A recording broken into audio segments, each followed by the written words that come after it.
Everybody stand back! You're toast! Help! Gather! No touching!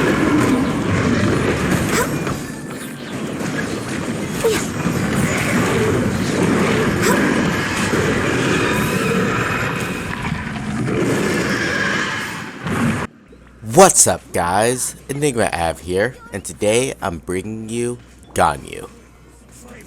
Ganyu is hailed as the best DPS in the game, and as a rerun draws closer, I figure it's time to make a guide for the Ice Queen. At C0 she is amazing, and at C6 she's a monster. For this guide, I'll be showing you the power of C0 Ganyu. Ganyu thrives in two teams, the Melt team and the famous Morgana team. Each team functions a bit differently, but both are very powerful. Now, let's learn about our Genshin eating vegetarian, Ganyu. Alright, let's be real. The reason we got Ganyu is not because of her amazing damage and utility, but it's because Ganyu is the cutest in all of Teyvat. All jokes aside, Ganyu is quite an amazing unit, as she has the ability to keep her burst up 100% of the time, and her charge shot has 0 cooldowns. She excels in area of effect settings thanks to her charge shot and burst. Here's a quick tip on how to properly use Ganyu's charge shot. If you're pressing R or using the aim feature to use her charge shot, then you're doing it wrong. It's best to hold down the button when using her charge shot because it will come out much faster. Once you get used to the timing, you will notice it's actually not that hard to do. This will allow you to also dash more quickly in case you have to dodge. A good way to practice this is to build an ice bridge with Ganyu. If you can perfect your timing, then you won't fall into the water. So whenever you see a huge patch of water, whip out Ganyu and start charging your shots. Ganyu has some great talents and her kit is pretty amazing in general. We all know her for her charge shot, which is one of the best damage dealing moves in the game. Her elemental skill is also really useful. It functions as a taunt, and you can also use it to attract the enemies so that you can use her charge shots without being interrupted. Her burst is really amazing. It lasts for 15 seconds and its cooldown is 15 seconds, so you can keep this up 100% of the time, which is really useful, especially for freeze Ganyu teams. Now her first passive is also quite good. It adds 20% crit rate to the second charge shot that she uses, and it increases it by 20%. Her Ascension 4 passive is also really good. Basically, it gives 20% extra cryo damage to all players when they're standing in the area of effect of her burst. Her talent priority is definitely first her charge shots, then her elemental burst, and then her elemental skill. Ganyu's Constellations all add a little bit to her kit. Now, I don't believe that any of them are actually worth it because C0's Ganyu is still really good. The only real power spike is her C6, but we'll get into exactly what it does. Her C1 allows her charge shots to actually decrease the cryo resistance of the enemies by 15%, and each charge shot regenerates 2 energy for her. This increases their damage by about 7 to 8%. Her C2 is really good, and it also adds 1 charge for her elemental skill. This is really a good stopping point if you really want Ganyu as your main. Her C3 of course just increases the damage of her burst, and her C4 makes her function as a mini Zhao. Basically, she increases her damage by 5% whenever she's standing in the Celestial Shower, which is her burst, up to 25%. Now, this is really useful for freeze Ganyu because it affects all of the current party members because it increases the damage taken by the enemies. However, for Melt Ganyu, she really doesn't want to use her burst too much because it interrupts with melting her charge shots. Her C6 turns her from a great DPS to a monster. It basically allows her to fire off charge shots in rapid succession without charging. Every single time that she uses her elemental skill, the next Frostfade arrow will actually have no charge time. This makes her a monster for dishing out a ton of burst damage all at once. There are really only 2 artifact sets that you should be running with Ganyu: 4-piece Blizzard Strayer and 4-piece Wandering Trope. For Freeze Ganyu, you want to build 4-piece Blizzard Strayer. You also want to definitely run a crit damage circlet. Because of the passive here, you'll be getting roughly 55% crit rate.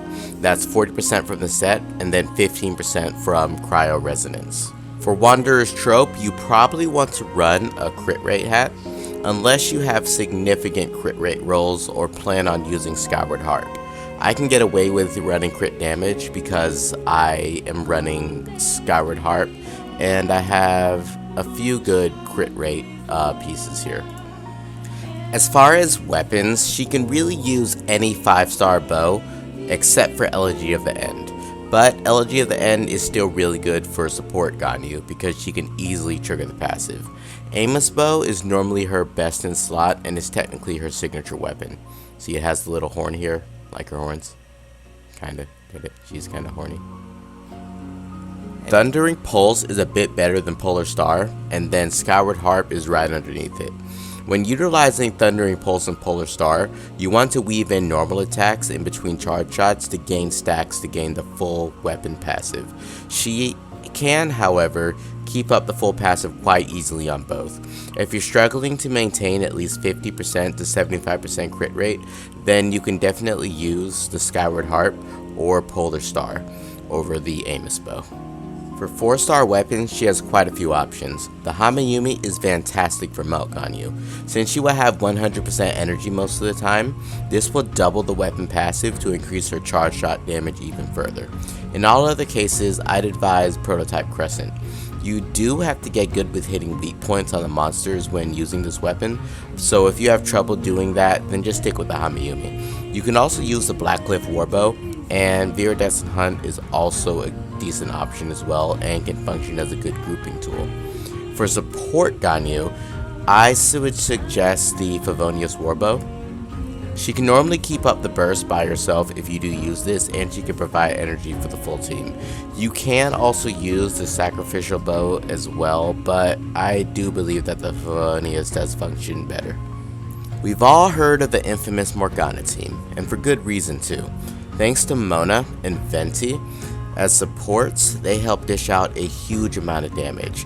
This team is generally always viable unless you're against a single target, or mobs that can't be sucked up in Venti's burst. However, you can still aim his burst to hit the immovable enemies if you do play correctly. The other meta team is the Melt Shotgun Ganyu team, and this is always going to feature Ganyu, Xiangling, and Bennett. The fourth option is really up to preference. I prefer Zhongli because this allows me to fire off charge shots while standing directly in the enemy's face without having to worry about being interrupted. And you really want to stay close to the enemy because of Xiangling's Pyronado.